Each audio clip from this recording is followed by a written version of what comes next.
They gave everything to my brother. The family house, the company my grandfather built, even my college fund. Dad looked me in the eye and said, "Your brother deserves it more. He's the one who'll carry on the family name." I was 22 years old, and in one afternoon I lost my entire inheritance to a brother who'd never worked a day in his life. But here's what they didn't know. I'd been watching, paying attention. And I knew something about my perfect golden boy brother that would bring their whole plan crashing down. My name is Morgan Chen. And this is the story of how my family chose my brother over me, and how karma made sure they regretted every second of it. Growing up in my family meant understanding one simple truth. Sons mattered more than daughters. My parents immigrated from Taiwan when I was 3. They brought old world values with them. Traditional beliefs about family, legacy, and who deserved what. My brother Tyler was 5 years older than me, the firstborn son, the golden child, the heir to everything my grandfather had built, and I was the daughter, the afterthought, the one who'd eventually marry out of the family anyway, so why invest too much? I learned early to work twice as hard for half the recognition. Tyler got praised for decent grades. I needed perfect scores to get a nod. Tyler got a car at 16. I got bus fare. Tyler's college was fully paid. I got loans and part-time jobs, but I didn't complain. I just worked harder, got into a top university on scholarship, graduated with honors, built a career in finance, made my own money, my own life, my own success. I thought if I proved myself, they'd see my value, see that I was just as capable as Tyler, just as worthy. I was wrong. My grandfather died last March. He'd built Chen Manufacturing from nothing. Started in a garage, grew it into a mid-sized company worth about $15 million. Employed 200 people.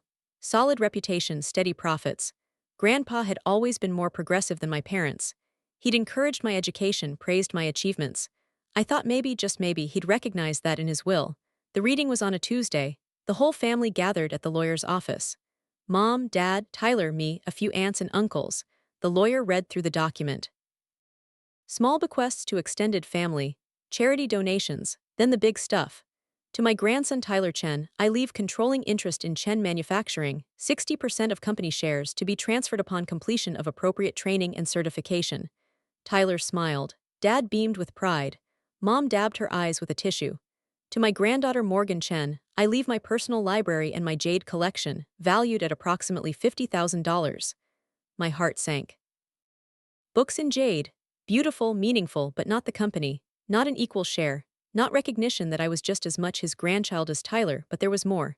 The family home at 847 Riverside Drive, currently valued at approximately $2 million, is to be held in trust. Tyler Chen shall have lifetime residence rights. Upon his death, the property passes to his heirs. I felt numb. The house I grew up in. The house where Grandpa had lived his last years. Tyler got it, not both of us, just him. Additionally, I've established a business transition fund of $500,000 to support Tyler's education and training as he assumes leadership of the company. $500,000 for Tyler's training. Meanwhile, I'd paid every cent of my own education. The lawyer looked at me sympathetically. Morgan, your grandfather wanted me to tell you personally that he believed in your capabilities and knew you'd succeed on your own merit. He was very proud of you, proud, but not proud enough to treat me equally. Not proud enough to give me a stake in the family business. Not proud enough to acknowledge I deserved the same as Tyler. After the reading, Dad pulled Tyler aside, hugged him, said, "This is your legacy, son. Grandpa trusted you with everything, make us proud." Tyler nodded solemnly, like he'd earned this, like he deserved it. I grabbed my purse and started to leave. Mom caught my arm. "Morgan, don't be upset. This is how things are done. The business stays with the son, you understand. I understand that I'm worth less to this family. That's not true, you're our daughter, we love you, but Tyler needs to carry on the family name, the family business. You'll get married someday, this doesn't matter to your future." "It matters to me," Dad joined us. "Morgan, your grandfather made his decision, you need to respect it. Tyler deserves this, he's been preparing for it his whole life." Preparing how? By barely graduating college, by working 3 months at the company before quitting because it was too hard. That's preparation, Dad's face hardened. "Watch your tone, Tyler is your brother, he's the head of this family now, you will show respect." I looked at Tyler, he wouldn't meet my eyes, just stood there letting them fight his battles like always. "Congratulations, Tyler," I said quietly. "I hope it's everything you deserve." I walked out, got in my car, drove home to my apartment, and I cried. Not because I wanted the money. I'd made my own money, but because after everything I'd achieved, I still wasn't good enough. Still wasn't equal, still wasn't valued, because I was born the wrong gender. Over the next month, I watched Tyler take over. The company board was skeptical. Tyler had minimal business experience, no management training, no real understanding of manufacturing, but he was a Chen, and the will gave him control, so they had to accept it. Dad stepped in as advisor. Helped Tyler navigate the early decisions, basically ran things while Tyler learned. Tyler moved into the family house, posted pictures on social media of his new office at the company, played the part of young executive taking over the family legacy. Meanwhile, I went to work at my finance job, paid my bills, lived my life, tried not to think about the unfairness of it all. Then Tyler called me, first time since the will reading. "Hey Morgan, I need a favor." Of course he did. "What?" "I'm looking at the company finances. There's a lot I don't understand. You're good with numbers. Can you help me review some things?" "Are you serious right now?" "What? I just need help understanding the reports. It's confusing." "Tyler, you inherited a $15 million company. Hire an accountant, hire a consultant. Don't ask me to do it for free." "Come on, don't be like that. We're family." "Family, right. The family that gave you everything and gave me books. That family." Silence. "Then, I didn't make Grandpa's will." "No, but you're benefiting from it. And now you want me to help you manage what should have been partly mine." "No, figure it out yourself." I hung up. He didn't call back. 2 weeks later, Mom called. "Morgan, your brother needs help. The company is struggling. Can't you put aside your pride and support him?" "My pride? This isn't about pride. This is about the fact that I was excluded from my own family's legacy, and now you want me to fix Tyler's problems for free." "He's your brother. And I'm your daughter. Did you fight for me to get an equal share? Did you question why Tyler got everything? Did you ever once think maybe I deserved something too?" Mom was quiet. "Then this is how our family works, you know this." "Yeah, I know, that's the problem." I hung up, blocked her number for a while. I needed space from all of them. But I kept watching. Through mutual friends, through social media, through industry contacts. I kept tabs on Chen Manufacturing, and what I saw confirmed everything I'd suspected. Tyler was in over his head, making poor decisions, ignoring advice from experienced managers, running the company like it was a toy, not a business. And then I found out something interesting, something that changed everything. I have a friend, Lisa, who works in commercial banking. We were having drinks one night when she mentioned something. "Isn't your family's company Chen Manufacturing?" "Yeah, my brother runs it now." "Why?" "He came in for a business loan last week. Pretty aggressive terms. He's leveraging the company assets." My stomach dropped. "How much?" "I can't say exact numbers, but it's substantial. Multi-million-dollar credit line. He's using the company and the house as collateral." "The house? He can't. It's in a trust." Lisa shrugged. "I just processed the paperwork, but his lawyer seemed confident everything was legal." After she left, I did some research. Looked into trust law, pulled public records, and I found it. Tyler had refinanced the house, taken out a massive loan against it. The trust technically allowed it if used for business purposes. But the debt was huge, over $3 million. He was gambling. With the company, with the house, with everything Grandpa had built. And if he failed, it would all be gone. I called the company, asked to speak to James Liu, the CFO who'd worked there for 20 years. "Morgan, good to hear from you. How are you?" "I'm okay, James. I heard Tyler took out a major loan. What's going on?" James sighed. "He wants to expand. New product line, new facility, aggressive marketing campaign. The board advised against it. We're not ready, but he has controlling interest. We can't stop him." "What's the risk?" "If the expansion fails, we're bankrupt. The loan terms are brutal. If we miss payments, the bank seizes assets. The company, the property, everything." "And what are the chances of success?" Another sigh. "Honestly, maybe 30%. The market research doesn't support this. We're manufacturing industrial parts. Tyler wants to pivot to consumer goods. Completely different market, different expertise. We're not equipped for this." "Has anyone told my parents?" "Your father knows. He's worried but won't contradict Tyler publicly. Doesn't want to undermine him." So Dad knew Tyler was risking everything, and he was letting it happen because challenging the golden son was unthinkable. "Thanks, James. Keep me updated." "Of course, Morgan. We miss having you around. You always understood this business. Tyler doesn't." "That's what happens when you give things to people based on gender instead of competence." I didn't intervene. Didn't warn Tyler, didn't offer help, just watched and waited. The expansion launched an big marketing push. New website, press releases. Tyler gave interviews talking about modernizing the family business. Initial sales were weak. The consumer market didn't know the Chen name, distributors were skeptical, retailers weren't interested. By October, it was clear the expansion was failing, badly. The company started missing loan payments. The bank sent warnings. James called me. Morgan, it's bad. We're 30 days from default. Tyler's scrambling, but there's no saving this. He made too many mistakes, moved too fast, we're going under. What happens if you default? The bank seizes everything. Company liquidation, house foreclosure, your grandfather's entire legacy gone. I felt a strange mix of emotions. Sadness for what Grandpa had built, anger at Tyler's incompetence, but also vindication. They'd chosen him over me, and he'd destroyed everything. Can it be saved? I asked. Only if someone comes in with capital and competent leadership. But that would require Tyler giving up control, and your father would never allow that. What if it wasn't up to them? James paused. What do you mean? If the company defaults, it goes into bankruptcy proceedings. Assets get auctioned. Anyone can bid, including me. Morgan, you'd buy the company. I'd buy the company, restructure it, and run it the way it should have been run from the start. The way Grandpa would have wanted. Let me know when the auction is scheduled. The company defaulted 3 weeks later. The bank initiated foreclosure on the house and bankruptcy proceedings on the business. It happened fast. Tyler had no options, no backup plan. Dad tried to negotiate with the bank. They weren't interested. The loan terms were clear. Default meant seizure. The auction was scheduled for December 15th. Public sale. Highest bidder takes all. I spent 2 months preparing. Secured financing. Built a restructuring plan. Assembled an advisory team. Was going to bid and I was going to win. I didn't tell my family, let them scramble, let them panic, let them feel what it's like to lose everything. 2 days before the auction, Tyler called, he was crying. Morgan, please, I need help, the company's being auctioned. The house, everything, Dad's in shock. Mom won't stop crying, I don't know what to do. You could have asked for help months ago, before you gambled everything on a plan that never made sense. I know, I messed up, I'm sorry. But please, you have to help us save this. Why? Because we're family. The family that said I didn't deserve any of this, that Tyler deserves it more. I never said that. You didn't have to, you took everything without question. You never once said maybe Morgan should get half, maybe Morgan should be included. You just took it all because you could. Please, his voice broke. I'm begging you. I'll be at the auction, Tyler. I'll do what I think is right. I hung up. He called back 16 times. I didn't answer. The auction was held in a conference room downtown. About a dozen potential buyers showed up. Commercial real estate investors, competitors looking to acquire assets, and me. Tyler was there with Dad. They sat in the back looking devastated. When they saw me, Dad's face went hard. What are you doing here? I'm here to bid. This is your family's company, you'd buy it from us. You gave it to Tyler, he destroyed it. Now it's for sale, I'm going to buy it.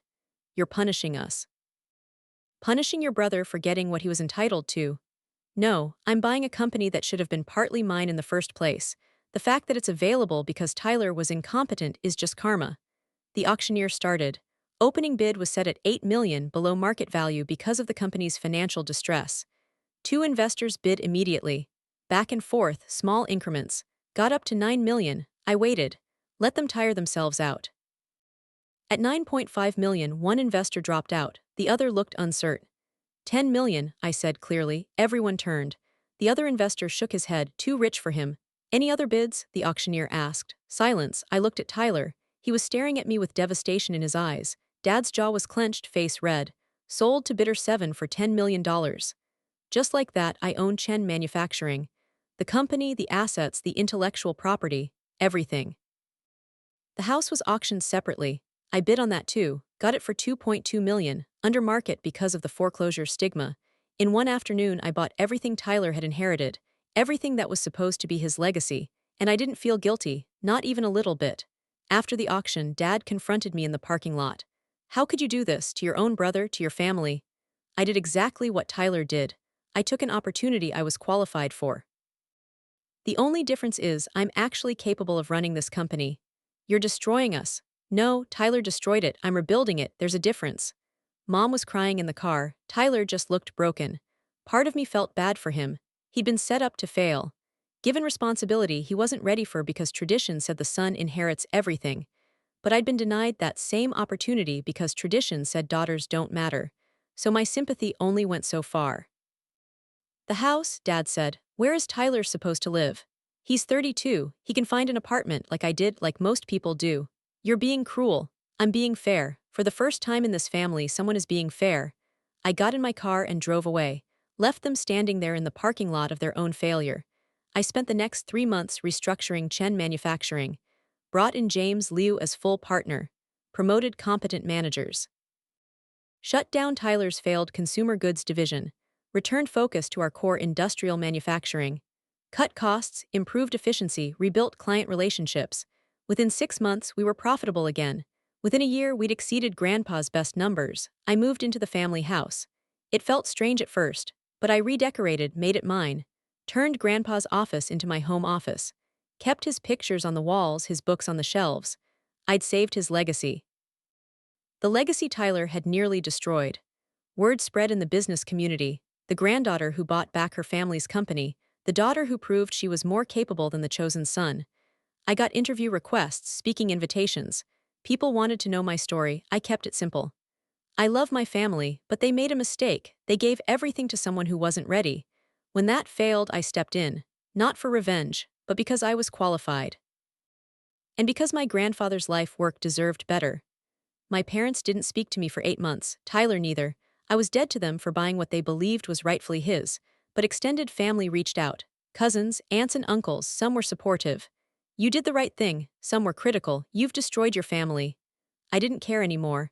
I'd spent my whole life trying to earn their approval, trying to prove I was worthy, and it was never enough, so I stopped trying. Built my own life, ran my company, made my own legacy. Then one day, Tyler showed up at my office. He looked different, thinner, older, humbled. "Can we talk?" I gestured to a chair. He sat down, nervous. I wanted to say I'm sorry for everything, for taking Grandpa's inheritance without question, for not including you, for screwing everything up so badly. I waited. "I got a job," he continued. "Sales position at a tech company, entry level, it's humbling. But I'm learning what it means to actually work, to earn something instead of having it handed to you." "That's good, Tyler. I know you hate me, I don't blame you, but I wanted you to know I understand now. I wasn't ready for any of that, I didn't deserve it, you did, you always did." His honesty surprised me. "I don't hate you, I'm angry, there's a difference. Can we ever fix this, our relationship?" "I don't know, maybe, but it won't be like before.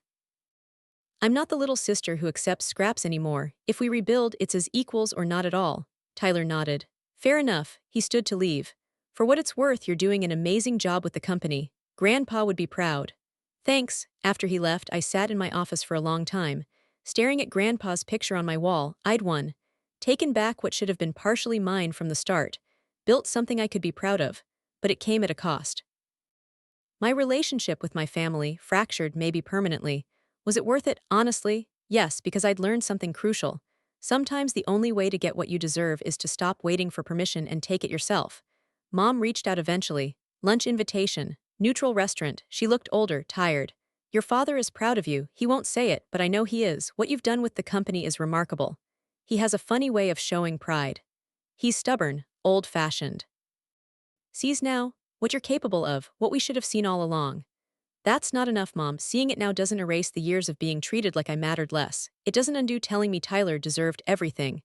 I know and I'm sorry, we failed you. We held on to traditions that weren't fair, weren't right, you deserved better." It was the closest thing to a real apology I'd ever gotten from her. It wasn't enough, but it was something. "I'm not giving the company back," I said. "If that's what you're here for." "No, I wouldn't ask that. You earned it, you saved it, it's yours." She paused. "I just want my daughter back. Is that possible?" I thought about it, about whether I could forgive, whether I wanted to. "Maybe," I said finally. "But it won't be like before. I'm not going to family events where I'm treated as less than Tyler. I'm not going to pretend everything's fine. If we rebuild, it's on my terms." "Fair enough.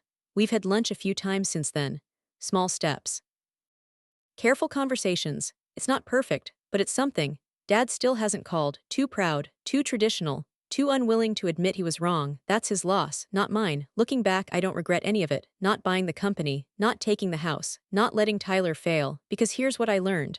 Sometimes families make decisions based on outdated beliefs, on tradition over merit, on gender over competence. And when they do, you have two choices. Accept it and live with resentment forever, or reject it and build your own path. I chose the second option. And yes, it was hard. Yes, it cost me relationships.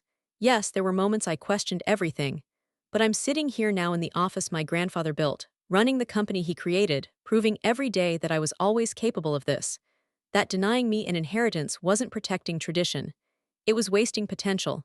They gave everything to my brother because he was male. Because tradition said sons inherit, because they believed that mattered more than competence. And then karma stepped in. Tyler destroyed it all, and I bought it back. Not for revenge, but because I was qualified, because I cared, because I was what this company needed. That's not vindictive, that's justice. Tell me in the comments where you're watching from. And tell me, have you ever been passed over because of gender, race, age, something beyond your control? Because if you have, I want you to know something. You don't have to accept it. You don't have to smile and pretend it's okay.